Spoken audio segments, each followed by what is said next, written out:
Assalamualaikum students, I'm your host and today my topic is functionalism. So let's start with our topic.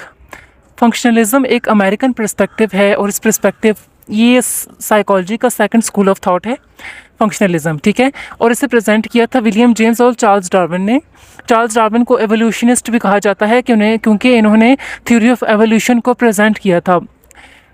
Basically evolution किसे कहा जाता है कि जब भी किसी ऑर्गेनिज्म का कोई ऑर्गन बॉडी में ज़्यादा कोई भी ऑर्गन यूज़ नहीं होता तो with the passage of time वो ऑर्गन बॉडी से रिमूव हो जाता है। जिस तरह के पहले दौर में स्नेक्स की लेग्स होती थी, लेकिन अब ऐसा नहीं होता क्योंकि ज़ाहिर है वो लेग्स यूज़ नहीं होती थी। तो इस वजह से Aahista Aahista generation by generation क्या हुआ कि उनकी जो लेग्स थी वो रिमूव कर दी गई, वो ख़त्म हो गई। अब सांप की लेग्स नहीं होती। जबकि जिराफ, इसी तरह जिराफ भी हैं कि पहले जिराफ की जो नेक थी वो बिल्कुल नॉर्मल थी, ठीक है, बहुत ज़्यादा लंबी नहीं होती थी, लेकिन उनको अपना फूड अवेल करने के लिए बार बार ट्रीज़ के साथ बार बार अपनी नेक को मूव करना पड़ता था, ठीक है। तो जिस तरह वो अपनी नेक को मूव करते गए तो इस तरह नस्ल दर नस्ल ये होता गया कि उनकी जो नेक थी वो लंबी हो गई। पहले ऐसा नहीं था मगर अब ऐसा हो गया। तो ये चीज़ें एवोल्यूशन कहलाती हैं। तो चार्ल्स डार्विन ने थ्योरी ऑफ एवोल्यूशन को प्रेजेंट किया था। और functionalism focuses on role of consciousness. Functionalism role of consciousness पे बेस करता है, इस पे फोकस करता है। हमारे कॉन्शियसनेस क्या रोल प्ले कर रहा है, इस चीज़ पे ये फोकस करता है। इसके लिए कंपोनेंट्स एलिमेंट्स ज़रूरी नहीं है, ये फंक्शंस को देखता है कि हमारा माइंड फंक्शंस कैसे कर रहा है, ठीक है। हमारे माइंड के फंक्शंस क्या हैं, हम चीज़ों को ऑब्जर्व कैसे करते हैं, कैसे हमारी सेंसेस एक्टिव होती हैं, हमारे माइंड में किसी भी ऑब्जेक्ट का मेंटल इमेज कैसे बनता है और कब तक वो हमें याद रहता है। फंक्शनलिज्म को फंक्शनल साइकोलॉजी भी कहा जाता है और ये कॉन्सेप्ट दिया था विलियम जेम्स ने।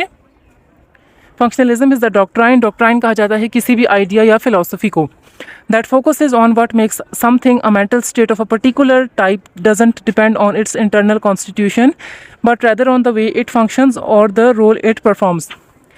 कि फंक्शनलिज्म एक ऐसा आइडिया, एक ऐसी फिलॉसफी है जिसमें हम माइंड के फंक्शंस को देखते हैं, माइंड के फंक्शंस पे बेस करता है, उसके कंपोनेंट्स पे, उसके एलिमेंट्स पे बेस नहीं करता। जबकि स्ट्रक्चरलिज्म में क्या होता है कि सिर्फ और सिर्फ हम लोग माइंड के कॉन्शियसनेस के स्ट्रक्चर को देखते हैं, उसके कंपोनेंट्स को, उसके एलिमेंट्स को देखते हैं। मगर फंक्शनलिज्म में हम कंपोनेंट्स को या एलिमेंट्स को निगलेक्ट करेंगे और हमारा माइंड क्या फंक्शन कर रहा है हम उस फंक्शन को देखेंगे, ठीक है। ये इस फंक्शन पे बेस करता है, ये स्ट्रक्चर पे बेस नहीं करता। फंक्शनलिज्म सिर्फ और सिर्फ ब्रेन के, आपके माइंड के कॉन्शियसनेस के फंक्शंस पे बेस करता है, बजाय इसके कि वो उसके कंपोनेंट्स को देखे। आगे नेक्स्ट है स्ट्रक्चरलिज्म वर्सेस फंक्शनलिज्म। इनमें कुछ डिफरेंसेस भी हैं स्ट्रक्चरलिज्म और फंक्शनलिज्म में, इनको भी डिस्कस कर लेते हैं। फर्स्ट पॉइंट है structuralism focuses on breaking things down to their smaller parts. के स्ट्रक्चरलिज्म में हम कंपोनेंट्स को, एलिमेंट्स को डिस्कस करते हैं, जबकि functionalism focuses on how things work together. और फंक्शनलिज्म किस चीज़ पे फोकस करता है कि हम मुख्तलिफ चीज़ों से मिलकर, हम मतलब कोई भी जो चीज़ें हैं वो मुख्तलिफ चीज़ें इकट्ठी आपस में काम कैसे कर रही हैं, ठीक है। हमारा जो माइंड, हमारे माइंड के फंक्शंस हैं वो इकट्ठे वर्क कैसे करते हैं, ठीक है। सेकंड पॉइंट है structuralism focuses on capability of parts of mind. Structuralism focus करता है capability of parts of mind, कि हमारे माइंड के जो हिस्से हैं, जो पार्ट्स हैं, उनमें कितनी कैपेबिलिटी है। देन फंक्शनलिज्म में इसका डिफरेंस क्या है कि how the mind functions in different environments में, डिफरेंट सिचुएशंस और इवेंट्स में हमारा ब्रेन, हमारा माइंड कैसे वर्क करता है, हमारे इमोशंस क्या होते हैं डिफरेंट सिचुएशंस में, हम डिफरेंट सिचुएशंस में, इवेंट्स में कैसा फील करते हैं। ये जो तमाम फंक्शंस हैं ये फंक्शनलिज्म की कैटेगरी में आते हैं। थर्ड पॉइंट है इंट्रोस्पेक्शन। के स्ट्रक्चरलिज्म में हम इंट्रोस्पेक्शन का मेथड यूज़ करते हैं। इंट्रोस्पेक्शन कहा जाता है सेल्फ ऑब्जर्वेशन, ठीक है।